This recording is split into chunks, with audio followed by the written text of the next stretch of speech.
रायगढ़ के ग्राम चुनचुना में माहवारी स्वच्छता पर एक कार्यक्रम का आयोजन किया गया, जिसमें नुक्कड़ नाटक और नृत्य का आयोजन था। अच्छा था तो एक बार जोरदार ताली बजा दीजिए।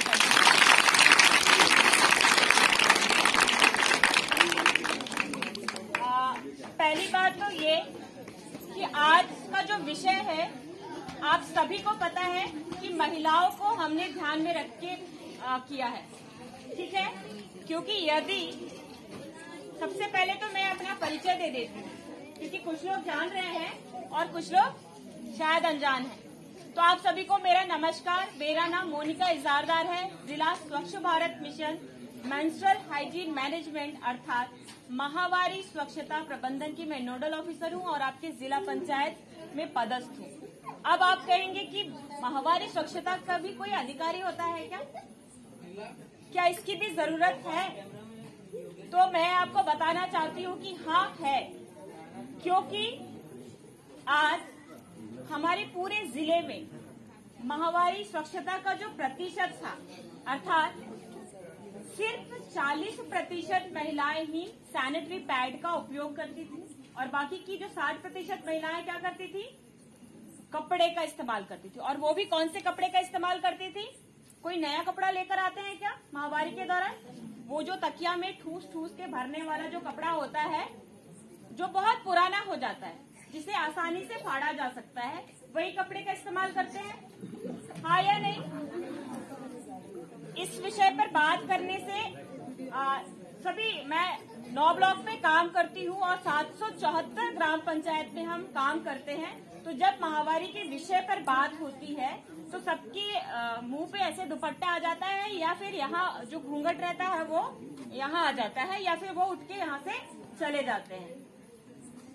लेकिन इस विषय पर पुरुषों से भी बात करना उतना ही आवश्यक है जितना कि महिलाओं से, क्योंकि राशन कार्ड पे किसका नाम होता है? महिलाओं का। लेकिन घर की जो जरूरत की वस्तुएं हैं कौन उपलब्ध कराते हैं?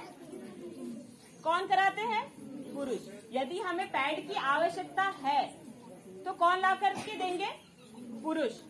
तो उसके बारे में यदि उनको ज्ञान होगा ही नहीं, यदि वो समझेंगे कि माहवारी के दौरान हमारी जो महिलाएं हैं, ये बेटी है, बहुओं को किस तरीके की मानसिक पीड़ा, शारीरिक पीड़ा से गुजरना पड़ता है या नहीं?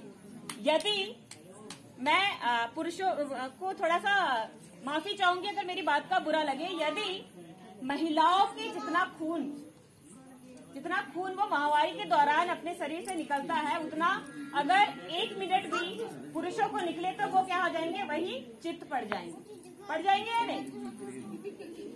तो आपके स्वास्थ्य के लिए आप 6-6 महीने में कोई रूटीन चेकअप कराते हैं? कभी जाते हैं कि हाँ हमें आज कोई बीमारी लग गई, तब हम क्या करेंगे? मेडिकल की पास की दुकान से कोई भी दवा निकाल करके ले आएंगे और वो खा करके अपना गुजारा कर लेते हैं। कोई रूटीन चेकअप होता है 6-6 महीने में? नहीं। लेकिन यही अगर स्थिति पुरुषों की हो, यदि हम क्या कहते हैं, हमारा जीवन साथी कौन है? पुरुष है। माफी दोबारा चाहूंगी, मुझे लगता है कि हमारा जो असल जीवन साथी है वो हमारा शरीर है, हमारा स्वास्थ्य है। यदि हम मान के चलिए माहवारी के दौरान अपने आप को साफ सुथरा नहीं रख पा रहे हैं, मैं जरूरी नहीं ये कहती कि पैड का इस्तेमाल करें, कपड़े का भी आप सुरक्षित इस्तेमाल करते हैं और उसका सुरक्षित निपटान करते हैं। यदि आप सूती कपड़े का भी साफ सूखा इस तरीके का कपड़ा यूज भी करते हैं और उसको सही तरीके से यूज करते हैं, दिन में 6-6 घंटे में यदि आप उसको बदलते हैं, तभी भी आप सुरक्षित रहेंगे। और एकदम सिंपल भाषा में मैं आपको बताना चाहूंगी, बच्चादानी कैंसर सबने सुना होगा और कुछ लोग तो गुजर भी रहे होंगे उस दौर से। यूरिनरी इन्फेक्शन, यूरिन में हमारे जननांगों में जलन, पेशाब में जलन, खुजली, इस तरीके की आम समस्या से सभी महिलाएं ग्रसित हैं, है या नहीं?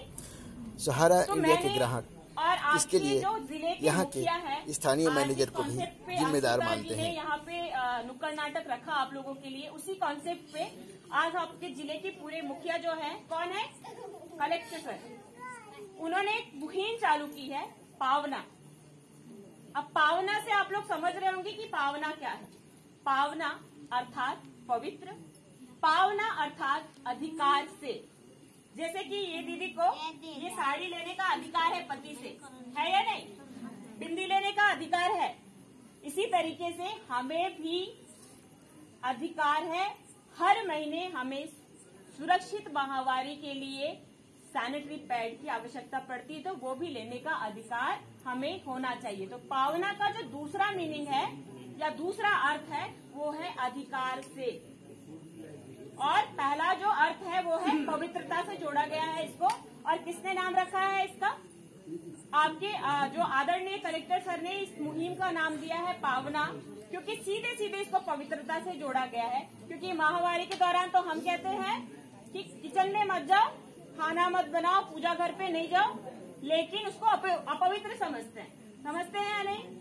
पर इसमें भी मैं भी कोई सवाल खड़ा नहीं करूंगी, लेकिन मुझे बताइए, जब आप माहवारी के दौरान करते हैं ना, मान के चलिए कुल्ला कर रहे हैं, नहा रहे हैं, और क्या करते हैं, उसी का पानी ले जा करके जय भोलेनाथ इसमें डाल देते हैं, शंकर जी में। अब आप तो एक अकेले माहवारी का कपड़ा चुपचाप से वहां धो रही हैं और कहाँ नहीं जा रही, पूजा के घर पे नहीं जा रही हैं, सिर्फ इसलिए कि हमें पाप ना लगे और हम अपवित्र हैं। लेकिन पूरे गांव वाले को आप उस पाप का भागीदार बना रही हैं नहीं। तो पहली बात तो आपको कपड़े का इस्तेमाल नहीं करना है। कपड़े का इस्तेमाल यदि करेंगे तो सर्वाइकल कैंसर, बच्चादानी कैंसर, जिसे आप लोग आम भाषा में आप लोग जानते हैं, इस तरीके की बहुत सारी तमाम बीमारियां, और सर्वाइकल कैंसर के जो कीटाणु होते हैं, जो भी बैक्टीरिया होते हैं, आपको पता होगा कि माहवारी के दौरान हमारे जननांग खुले होते हैं और 100% चांस होते हैं हमारे अंदर बैक्टीरिया के एंटर करने।